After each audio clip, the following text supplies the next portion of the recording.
Mr. Paul Wolfe, the incredible Mr. Paul Wolfe. You and I have ridden around together, and I found it Yeah. very interesting. I appreciate you dragging me all around Southern California. We had some interesting conversations with some distributors, and you've been pretty successful selling some indoor air quality accessories, in particular the Dust Free Micro Pure. I've noticed, and of course, I hear from our friends at Dust Free about you all the time. So good stories. I thought, you know what, I gotta talk to Paul to see what the heck he is doing in Southern California. Um, so how long have you been a rep? I've been a rep 5.5 years. And what did you do prior to becoming a rep? I worked for a very large distributor for about 19 years. So you, And go ahead. and before that, I was kind of in distribution and manufacturing both. So I've been in the industry for about 40 years. So heating and air conditioning is in your blood. That's great. So you've seen this from several different sides of the supply chain too. That's nice. Yeah. And how would you compare this side of the business to where you came from now that you've been doing this in a number of years? I would answer that question this way. I never thought I would be in sales. And I don't know why I never thought that. It's a pretty good gig. It's way harder than I thought it was going to be. Mm-hmm. But it's also more rewarding. I mean, you get to do a lot of different stuff. So I think a lot of it depends on personality type.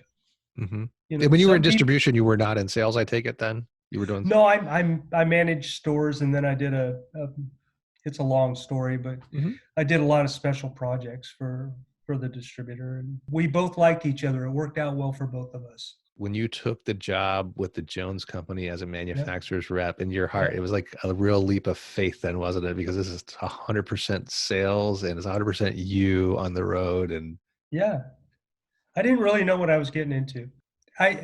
What really got me here is I just didn't want to manage people anymore. Because managing people's hard, and I just had enough. Now I work for a much smaller company than I ever did before, but I found the right place to go.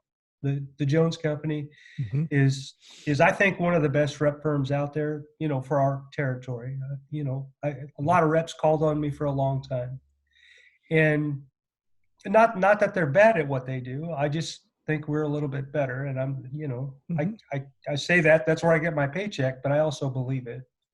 So, if you find the right place and somebody who's willing to teach you how to do it, and at the same time let you be who you are, it's going to work out.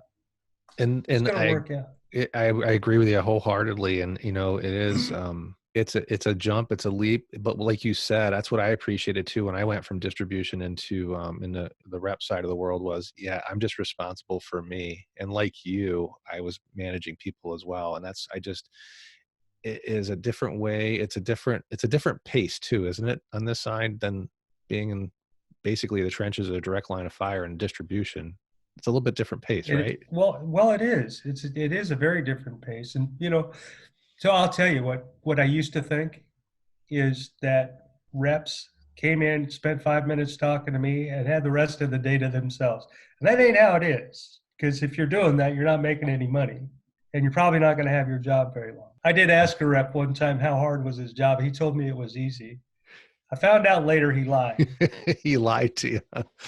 It's not easy, but it's rewarding. Think back to your first year. You said it was difficult. Tell me what you felt like that first year jumping into this, and what you went through or what you experienced. And did you have, did you question after you got into it, or were you like, no, this is it. This is what I should have done earlier? Or what were your feelings when you made that move? The first year, I'll tell you, I didn't really know what I was doing, and I worked, like I said, for the Jones Company.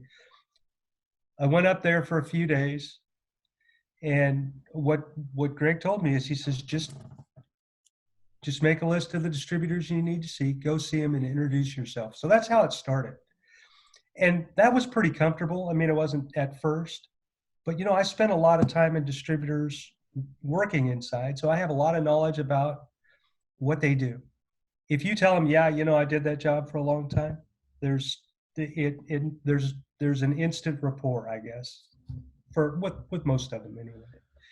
And so that I did that for a long time, and then moved on with with learning how to do the whole sales process. My first year, I loved it because, I like to drive, and I was doing a lot of driving. Basically, it's rapport and relationship building, and I think it kind of goes back to what you said earlier.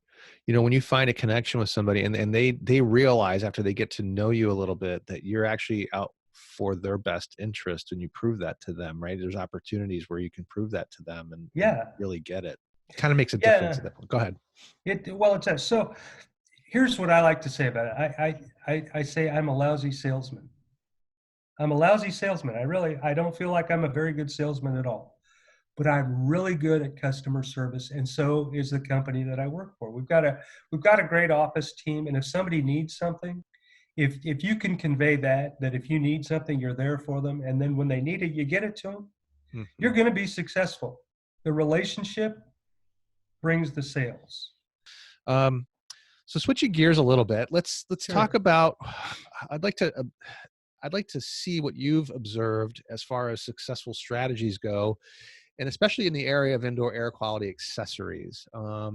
You seem to have some customers that have bought into the idea of indoor air quality and helping people breathe better and helping their homeowners out. And what what have you seen as working, and not just from the distributor side? So yeah, obviously when you're showing products first to a distributor, you're trying to get their attention and them to buy into the whole, Right.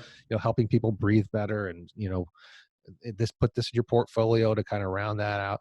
And then also, what have you noticed with contractors and their and successful contractors that you've seen in your neck of the woods? What are they doing to help themselves be successful? What have you noticed in your rounds with some of the distributors and contractors? And Salespeople have at the distributor level, salespeople have enough stuff.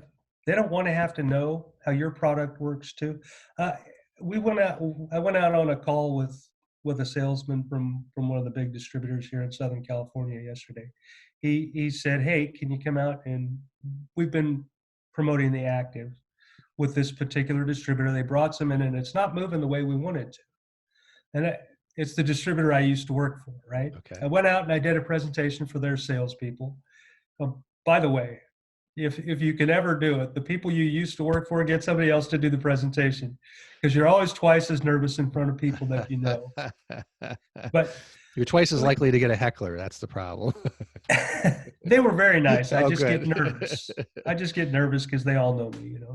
But um, so so it's taken some time to get it going, but the people in charge of it would like to see it move. So they're on board. And finally, one of the salespeople called me up and said, "Hey, can you come and talk to these guys?" So he knows a little bit about it. We go out at 7:30 Monday morning with a room full of techs, and I just stand up in front of them, and I know the product fairly well. I talk about it, tell them what it is, how it works, and and the salesman learns. Mhm. Now he knows how to talk about it because he's watched somebody do it in a comfortable setting. And I'll tell you, when we left, they every one of the guys in the room was excited about the product.